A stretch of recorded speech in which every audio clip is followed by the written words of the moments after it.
everyone. So I know my hair might look a little bit greasy. It is just wet. I'm waiting for it to dry, so I thought I might as well do the video because I was in a rush to do it. Not that I'm in a rush today, I just really was excited to do this video. And that is the Maybelline the Nudes palette. I thought I'd do a review and do some swatches for you guys. So thought that would be fun. If you do hear a fan going in the background, it's 33 degrees today. Give me a break. It's just kind of how it has to be in the summer, or I will die. Sorry about my fan. So this is what the palette looks like. The palette is designed to be able to do, for you to see it in 3 different ways. You can do it in 4 quads. So this would be the first quad, this would be the second, and then this one would be the third.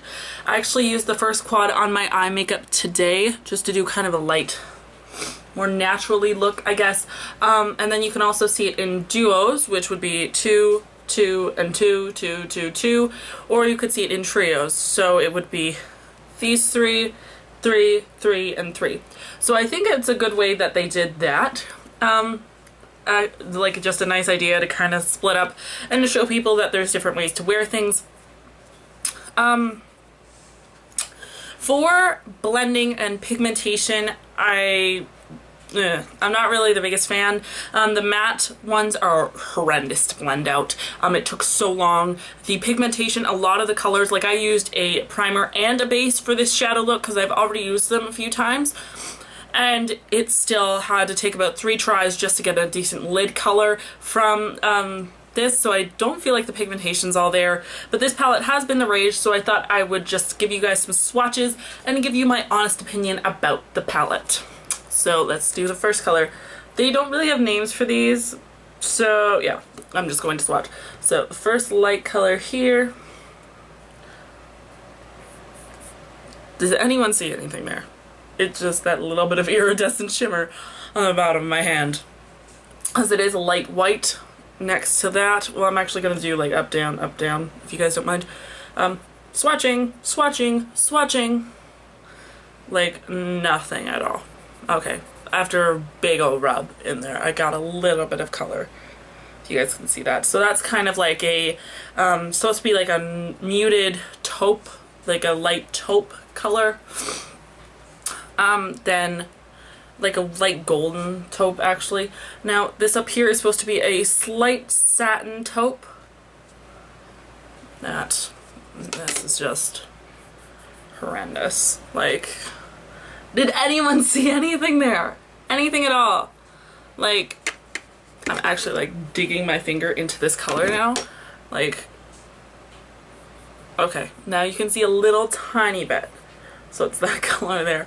Like this palette is the end of me. Now I'm just going to try to swatch one of the mattes, which the mattes do have a decent amount of color, but when you try to blend them at all, it's like nothing. Like, really digging in there now, guys. Like,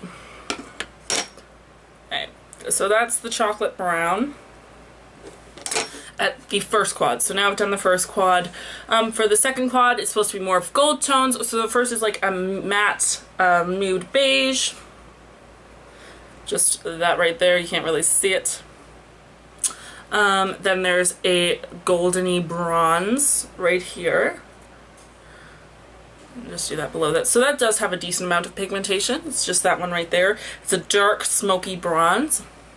And then here we have a light gold, which has decent, like okay pigmentation, I guess. Switching hands now. Then we have a shimmery chocolate brown, very similar to the chocolate brown in the last quad, just this one has shimmer, and that's what, so that one has a lot of pigmentation, so I do like that color in particular, just not the other ones. And then we have more of a cool tone smoky quad, and this starts off with a light brown, matte brown, which obviously I love the mattes in this palette. So yep, that's the matte brown. Woo. Then we have a matte, almost, it's similar to the matte chocolate brown, just this one's a little bit more cool tone, and this one's matte as well, which is awesome. Okay, so this one does have it has good pigmentation. It's just very jumpy. Going back to the way that these don't really blend out very well, this is a perfect example of it. If you guys can see that, like, just even swatching it, it's very jumpy. It's hard to blend. It's extremely hard to use. Now we'll go to this one here, which is just a mid-tone shimmery champagne. Very gorgeous on your hand. It doesn't do a very good swatch. And then the last, you have a matte black, which this is just depressing for a black. Like, see that? It doesn't even look like a black. It looks like a dark gray, to be honest with you. So yeah, this palette though, you can pick it up at, I got mine at Target for $11.99. I know you can get it at most drugstores. It released a long time ago back in the States, but I just could get it in Canada probably about 2 weeks ago. So if that gives you any idea of how long you have to wait in Canada for palettes, that's kind of how. I'm not impressed with the pigmentation of this palette at all, especially for how much people raved about it. I'm like, what the hell, guys? Like, what is this? I didn't even want to do a Hyped Up Tuesday on this video, on this palette, because I opened it up because I was in such a rush to do it, and then it was like, what the hell? Like, what is this even?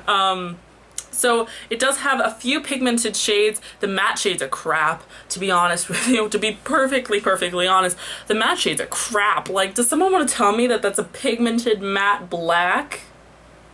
Does someone want to tell that to me? That that can be considered a pigmented matte black? Really? Really? Like, and the mattes are horrible to blend. The shimmers are okay. I've found that they're just alright. They're definitely not in comparison to even the Wet n Wild shadows. Like, no, the Wet n Wild shadows blow them right out of the water. Like, and I don't know if this might be just because I have really high standards when it comes to eyeshadow, which I don't think I do, but you guys might think I do, seeing as my favorites are the Wet n Wilds, Urban Decay, and MAC. So I'm thinking a lot of people would just say that I have really high standards when it comes to eyeshadow, but I expect my eyeshadow not to be crap. Regardless of how much I pay for it, I expect it to actually work decently. And to be honest, this palette really disappointed me. Like, all of the matte shadows are shit. The shimmery shadows are okay, like they give okay pigmentation, nothing impressive, except for this shade right here, which I just swatched again on like the side of my hand.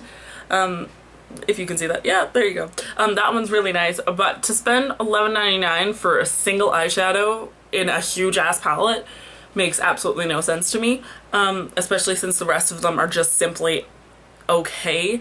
Like, this was supposed to be a pretty dark look that I have on my eyes. If you can see, like, it just looks like a natural eye look. Like, it doesn't even look like I did anything to my eyes, which kind of sucks because these colors are pretty dark, and it's just like I did nothing. It's like why did I even bother putting on eyeshadow? The highlight is decent. It's very chalky though, very uneasy to work with. It's basically just glitter on your eyes. To be honest with you, I'm very disappointed. I am very, very disappointed, and not that I paid, you know, $60, $70 for it. If I paid $60, $70 for it, then I would not be making a video. I would have just returned it. But seeing as I did just pay $12 for it, I just wanted to put you guys out there that I know a lot of back to school videos have been using this palette, and I would 100% recommend using any other eyeshadow palette. This is a horrible use of money, and this is a horrible waste of a person's first impression of eyeshadow. Like, if someone's going out to get a back to school palette and this, like, if they're new to makeup and this is what they buy, they're gonna be very not impressed with how eyeshadows is, and they're gonna have very low standards. So I would not recommend this palette whatsoever. If you are looking for a back to school palette, I would 100% recommend the Wet n Wild Comfort Zone. This one has a great back to school eye look here, some fun colors, and this one is a third of the price of that one. So yeah, would definitely recommend this one if you are looking for a back to school palette. If not, don't even bother with the Maybelline one. It was probably the most regrettable purchase that I have made in a while. Yeah, so this is what it looks like. And this is what not to look for. So anyway, guys, I'm sorry about the more negative video. I just really wanted you guys to know what's going on in the beauty scene and to get like a really honest opinion, seeing as a lot of people that I've seen with this palette, I don't know if I just got a dud, but this is what can happen and it sucks. So wouldn't recommend this from my experience, seeing as I've seen so many people rave about it. I wanted to just put my opinion out there of what mine did. So I hope to see you guys next time, and I will see you guys later.